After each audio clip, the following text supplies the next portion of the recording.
Gandhi hospital అనగానే ప్రజల్లో భయం పోయిందా, నమ్మకం వచ్చిందా అంటే దానికి సమాధానం చెప్పడం కష్టంగానే ఉంది. ప్రభుత్వ హాస్పిటల్కి వెళ్ళాలంటే ప్రజల్లో భయం తప్పదు. కానీ ప్రైవేట్ హాస్పిటల్కి వెళ్ళాలంటే డబ్బులు సరిపోవు. తప్పక ప్రభుత్వ హాస్పిటల్కి వెళ్ళాల్సిన పరిస్థితి. ఇందుకీ గాంధీ హాస్పిటల్లో పరిస్థితి ఏంటి? వైద్యం ఎలా అందిస్తున్నారు? ప్రజల్లో ఇంకా గాంధీ హాస్పిటల్ అంటే భయం ఉందా, పోయిందా? ఇలాంటి డెవలప్మెంట్స్ అయ్యాయి. ఇదంతా తెలియాలంటే అమ్మ న్యూస్ నిర్వహించిన స్పెషల్ సర్వే చూడాల్సిందే.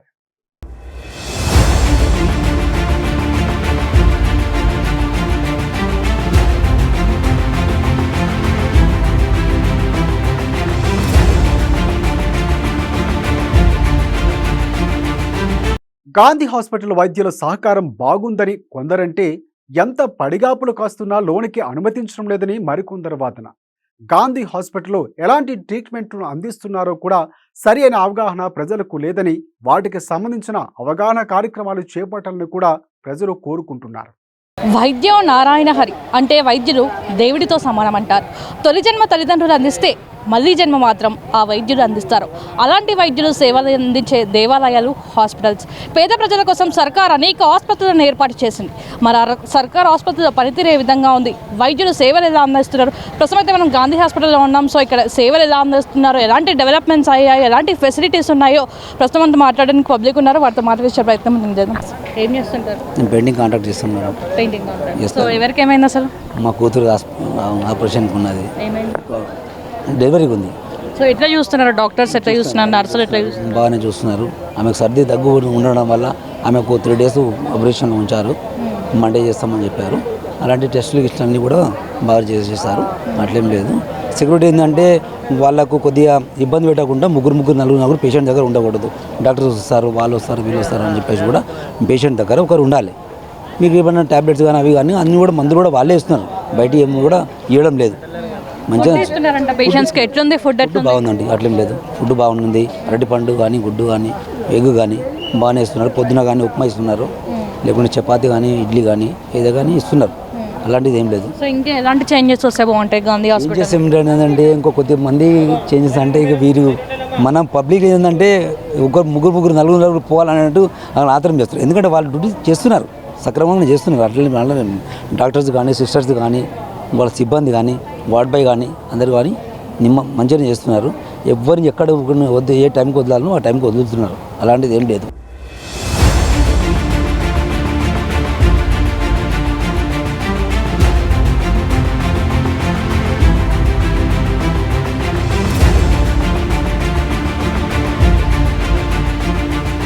ఇక గాంధీ హాస్పిటల్ నిర్మాణ విషయానికి వస్తే, హైదరాబాద్లో ప్రసిద్ధి చెందిన కళాశాలలో ఒకటిగా గుర్తింపు పొందింది గాంధీ హాస్పిటల్. హైదరాబాదు పట్టణాభివృద్ధి సంస్థ హుడాచే వారసత్వ కట్టడంగా గుర్తించబడింది. ఇక్కడ MBBS, MD, MS, DM వంటి కోర్సులు కూడా ఉన్నాయి.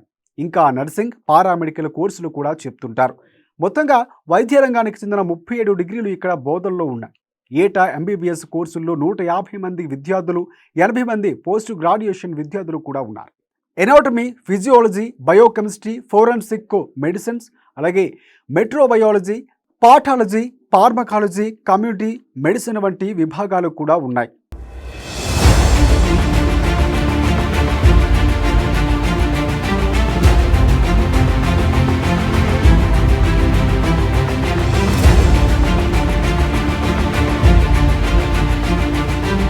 ఇది 1954 సెప్టెంబర్ 14న పీపుల్స్ మెడికల్ కాలేజీగా ప్రారంభమైంది.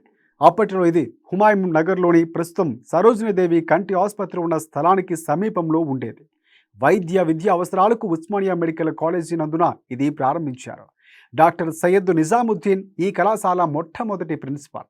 1954 మే నుంచి 1956 జూలై వరకు పనిచేశారు. 1955 జూన్ 25న అప్పటి రాష్ట్రపతి బాబు రాజేంద్ర ప్రసాద్ చేత ఈ కళాశాల ప్రారంభమైంది. 1956 నాటికి కళాశాల ఆర్థికమైన ఇబ్బందులు ఎదుర్కోవడం వలన హైదరాబాదు ప్రభుత్వం ఈ కళాశాలను తన ఆధీనంలోకి తీసుకుంది. 1958లో కాలేజీని బషీరాబాద్కు తరలించారు. 2003లో కాలేజీని మరలా బషీరాబాద్కు తరలించారు. కాలేజీ టీచింగ్ హాస్పిటల్ 1851లో ఒక ప్రాథమిక చికిత్సా కేంద్రంగా మొదలైంది. 7వ కింగ్ ఎడ్వర్డ్ పేరు మీద దీనికి KEM హాస్పిటల్ అని పేరు పెట్టారు. 1958లో దీని పేరును గాంధీ హాస్పిటల్గా పేరు మార్చారు.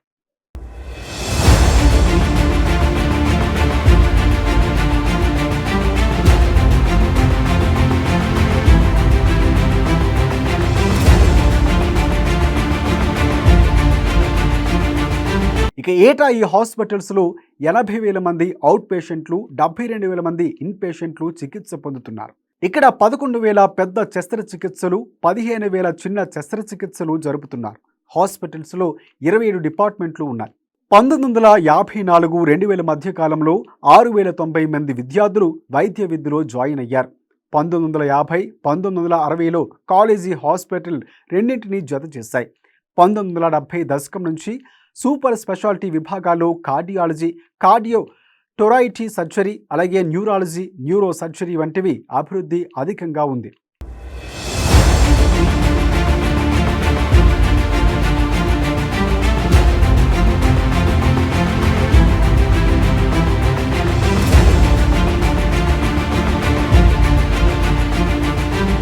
గాంధీ ఆసుపత్రిలో దాదాపుగా 84,187 మంది కోవిడ్ బాధితులు వైద్యం చేశారు. తెలంగాణ రాష్ట్రం ఏర్పడిన తర్వాత గాంధీ ఆసుపత్రికి 176 కోట్ల రూపాయలు మంజూరవ్వగా 2021 డిసెంబర్ నాటికి 100 కోట్ల రూపాయలు పనులు పూర్తయ్యాయి. ఇక మిగిలిన నిధులతో గాంధీలో అత్యాధునికమైన పరికరాలను ప్రజలకు అందుబాటులోకి తీసుకురావడంతో పాటు గాంధీ ఆవరణంలో 200 పడకల MCH ఆసుపత్రిని కూడా నిర్మించనున్నారు అని తెలుస్తోంది.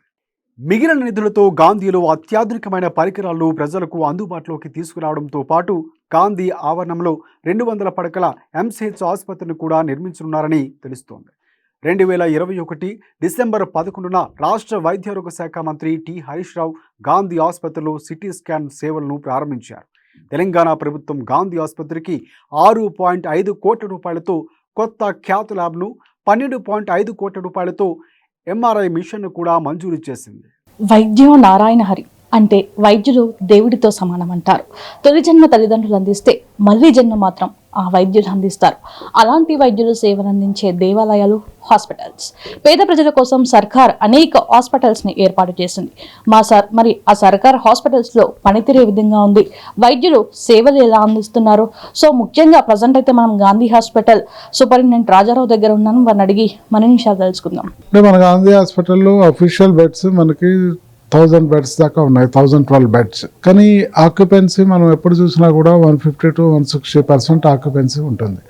సో ఇక్కడ అన్ని రకాల స్పెషాలిటీ, సూపర్ స్పెషాలిటీ వైద్యం అందుతుంది. సో ఇప్పుడు మనకి మనం చూసుకుంటే ఈ కోవిడ్ వచ్చిన దగ్గర నుండి కూడా మీరు వినే ఉంటారు, ఈ స్టేట్ మొత్తానికి కూడా major stake of the burden తీసుకున్న హాస్పిటల్ గాంధీ హాస్పిటల్. ఇది ఎట్లా సాధ్యము? మనకి ఇంత గవర్నమెంట్ నుంచి చాలా సపోర్ట్, అంటే ఇన్ఫ్రాస్ట్రక్చర్ వైజ్ కానివ్వండి, ఎక్విప్మెంట్స్ కానివ్వండి, అసలు ఇది ఉంది ఇది లేదు అని లేకుండా అన్ని రకాల ఎక్విప్మెంట్స్ కానివ్వండి, అన్ని రకాల ఇన్ఫ్రాస్ట్రక్చర్, మెడిసిన్స్ అన్నీ కూడా రౌండ్ ద క్లాక్ ఫ్రీగా ఇప్పించే విధంగా, అంటే మెడిసిన్స్ ఒక్క మెడిసిన్ కూడా బయటకు రాయకుండా డిశ్చార్జ్ అయ్యేటప్పుడు కూడా 4 రోజులకు సరిపడా మందుల్ని, అంటే డాక్టర్స్ ఎన్ని రోజులు రాస్తే అన్ని రోజులు, 10 రోజుల, 15 రోజుల, 4 రోజుల, వాళ్ళు రాసిన దాన్ని బట్టి అన్ని రోజులు ఫ్రీ మెడిసిన్స్ ఇచ్చి పంపించడం జరుగుతుంది.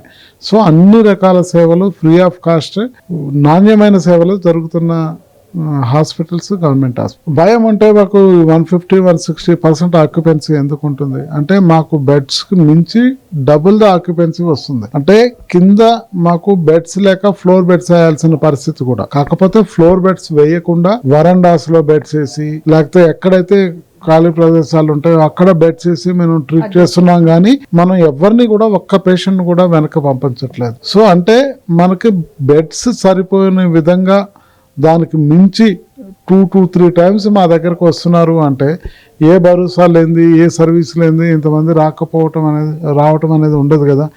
అదే భయపడి రాకుండా ఉంటే మా బెడ్స్ ఖాళీగా ఉండాలి. సో అవసరానికి మించి, అంటే మేము చేయలేని దానికి మించి కూడా పేషెంట్ బర్డెన్ వస్తున్నా కూడా ఇక్కడున్న సిబ్బంది కానివ్వండి, ఇక్కడున్న డాక్టర్స్ కానివ్వండి, ఎవరైనా కూడా మేము ఎవరిని కూడా వెనక పంపకుండా రౌండ్ ద క్లాక్ సర్వీసెస్ ఇస్తున్నాం. అంటే ఒక రకంగా చూసుకుంటే ఏ సర్వీస్ కానీ, కార్పొరేట్లో అయ్యే ఏ సర్వీస్ అయినా కానీ పేదవాడికి అందే విధంగా గవర్నమెంట్ చర్యలు చేపడుతుంది. ఇందులో నేను బాగా అంటే ఇప్పుడు మాకు కోవిడ్ కాడ నుంచి మాకు ఈ హెల్త్ మినిస్టర్ హరీష్ రావు గారు కానివ్వండి, లేకపోతే మా సెక్రటరీ రిజ్వీ సార్ కానివ్వండి, లేకపోతే ఈ డిఎంఈ డాక్టర్ రమేష్ రెడ్డి గారు కానివ్వండి, అంటే మనం ఈ కోవిడ్ ఎప్పుడు తీసుకుంటే కేసీఆర్ సార్ కానివ్వండి, అంటే చీఫ్ మినిస్టర్ కేసీఆర్ గారి దగ్గర నుండి స్పెషల్ మన చీఫ్ సెక్రటరీ సోమేష్ సార్ కానివ్వండి, ఎంత దగ్గరగా మానిటర్ చేసి కావాల్సిన అన్నీ కూడా, అంటే మాకు కావాల్సిన ఈ పీపీఈ కిట్స్ అంటాము, పర్సనల్ ప్రొటెక్షన్ ఎక్విప్మెంట్ కిట్స్, అంటే దాంట్లో ఈ మనకి వేసుకోవటానికి పైన కింద గౌన్ లాగా ఉంటాయి అవి, ఫేస్ మాస్క్ కానివ్వండి, అంటే N95 మాస్క్, లేకపోతే గాగుల్స్ కానివ్వండి, గ్లౌస్ కానివ్వండి, అంటే క్వాలిటీ ఉన్న ప్రోడక్ట్స్, ఏదో మామూలుగా ఇచ్చామంటే ఇచ్చాము కాకుండా, ఇవే కాకుండా ఎక్కడ కూడా అందుబాటులో లేని మెడిసిన్స్, అప్పట్లో రెమెడీసివిర్ కానివ్వండి, ప్లాస్మా కానివ్వండి, టొసిలిజిమాబ్ కానివ్వండి, లేకపోతే తర్వాత మనకి బ్లాక్ ఫంగస్ వచ్చిన తర్వాత అవి ఒక 4,000 కేసుల దాకా వచ్చినాయి మాకు. సో వాటికి ఒక 1,200 సర్జరీస్ దాకా అయినాయి, మేజర్ సర్జరీస్ ఇవి. వీటన్నిటికి కావాల్సిన ఎక్విప్మెంట్స్ కానివ్వండి, వీటన్నిటికి కావాల్సిన యాంటీ ఫంగల్ డ్రగ్స్, అప్పుడు లైపోజోమల్ యాంఫోటెర్సిన్ అని అంత షార్ట్ స్పాన్లో ఇన్ని కేసులు వచ్చేసరికి ఏ కంపెనీ కూడా తయారు చేయలేకపోయింది.